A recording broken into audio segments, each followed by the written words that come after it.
According to TheKnot.com, the average wedding costs more than $35,000.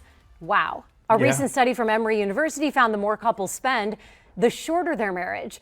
That's where financial advisor Kevin Taylor comes in, because you also believe, Kevin, as a financial advisor, that spending less on your wedding can save your relationship. I think that these correlations, and it's an inverse correlation about couples who were surveyed by Emory, showed that they were 1.5 times more likely if they spent over $25,000 on their wedding. How did it get so expensive? Because an average of 35 grand sounds ridiculous. That's nationwide. Kansas City is 26,000. I don't know if that sounds That's any still, better. It's I think outrageous, that's isn't it? expensive, but if it's the average, a lot of people would disagree. That's and what's also happening too is I believe that there's a one-upmanship going on in the wedding business.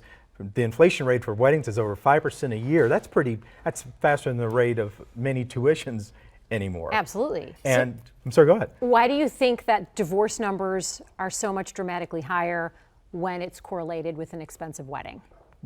28 years old is the average age of a person getting married. The average 28-year-old also comes into a relationship with about $23,000 worth of debt. So you add that on top of 1/3 of couples who want to get married go into debt to do it. So now you have a new relationship, or at least a new marriage, with well over $60,000 in debt. It's a sign of other things. And it isn't necessarily, hey, if you can afford $35,000, pay it with cash and have a lot of money left over. Have fun. You're going to be pretty good, right?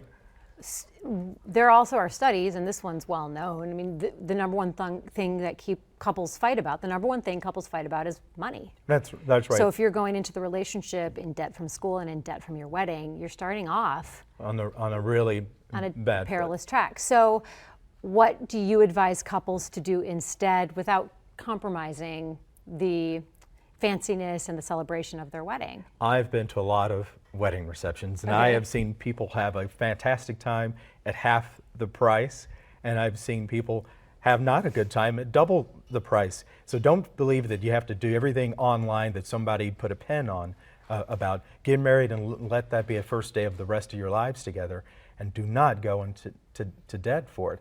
So I see people going into off months, off days, and spending in so many other picking an off month to get married, or picking a day. So have you seen promising changes that are trending in a different direction? I'm seeing people are having fewer guests, they're spending less. The averages may not be shown in surveys like from the Knot, but I have definitely begun seeing the change, that people are being overwhelmed with debt and they're thinking more responsibly. And I hope that trend continues. Do you say climbing out of the debt from your wedding, you would take the same path that you would advise someone climbing out of financial debt from college? Most certainly, and I would say that you have to do it as a team. You know, you're bringing so many other things together, and you can't ignore that you're bringing together not just your incomes, but your debts. And if you do it together, you can knock it out in years. Financial advisor Kevin Taylor,